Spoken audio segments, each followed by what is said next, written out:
Elam davlati tarixi, uni o'sha qo'shni mamlakatlar bilan munosabatlariga to'xtaladigan bo'lsak, tabiiyki o'sha vaqtlarda yirik davlatlar o'rtasida hududlar uchun manfaatlar to'qnashgan jarayonlar ham bo'ldi.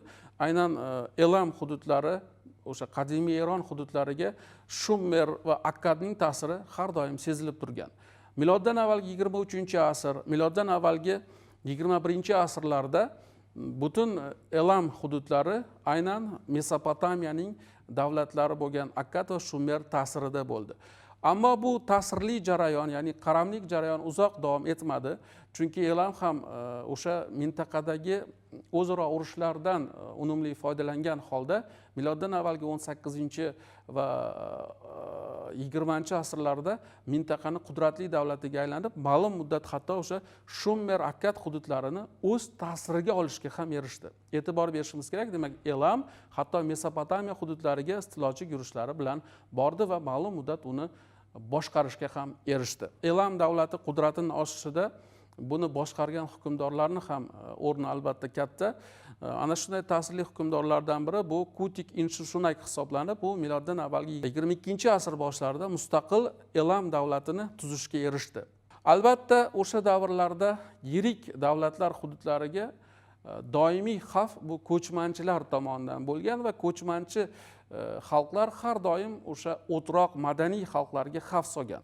Guteylar bosqini oqibatida o'sha Kutik Inshushunak tuzgan davlat yana afsuski mustaqilligini boy beradi va Guteylar tazyiqiga tushib qoladi.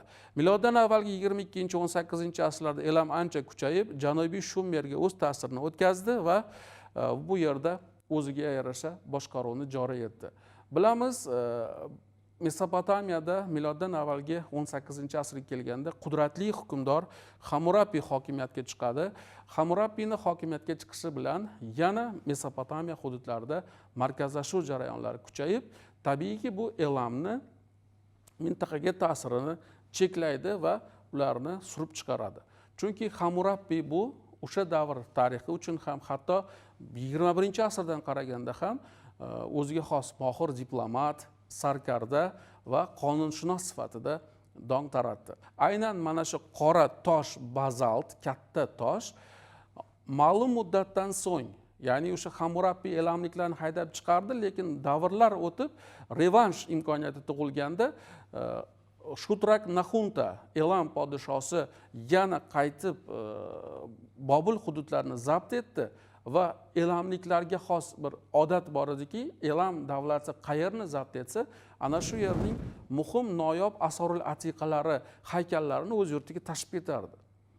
Va aynan shunday holat bu tosh qonunnoma bilan ham ro'y berdiki, Shutrak Naxunta istilosi natijasida qadim Bobuldagi o'sha katta asl nusxa qonunlar yozilgan tosh Suza shahriga olib ketib qolinadi, ya'ni bugungi Eron hududlariga. Buni qanday aniqlandi? Bilamizki, fransuz arxeologlari Margot uzoq yillar demak Eron hududlarida qidiruv qazuv ishlarini amalga oshirdi. Ana shu jarayonda u qora bazalt tosh Hammurapi qonunlarini topadi.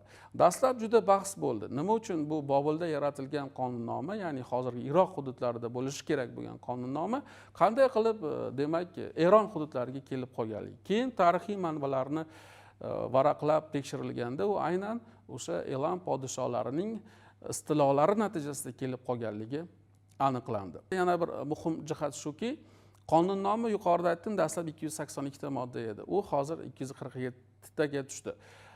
Olimlar turlicha fikrlarni olg'a suradi. Ya'ni 35 ta modda qayerga ketgan, qayerga yo'qoldi. Eng o'sha ko'proq qabul qilingani bu olib ketish jarayonida o'sha toshni yedirilishi oqibatida bu qonunlar moddalari demak yo'qolgan degan fikr ko'proq yoyilgan va bundan tashqari yana bir nechta versiyalarni ham olimlar olg'a surishadi. Endi bevosita Elam davlatining o'sha davrdagi qudrati haqida gapirilganda, men aytdim, Shutrak Naxunta o'sha Bobilda qudratli davlat tuzishga erishdi va yuqorida aytdim, elam hududlari ham har doim ko'chmanchi xalqlarning o'sha e'tibori markazida bo'lgan. Miloddan avvalgi 14-asrda bu yerga hatto o'sha kassetlar ham bostirib kirgan edi. Shutrak Naxunta mana shu kassetlarni bosqiniga ham nuqta qo'yib, mustaqil elam davlatini tuzishga erishdi.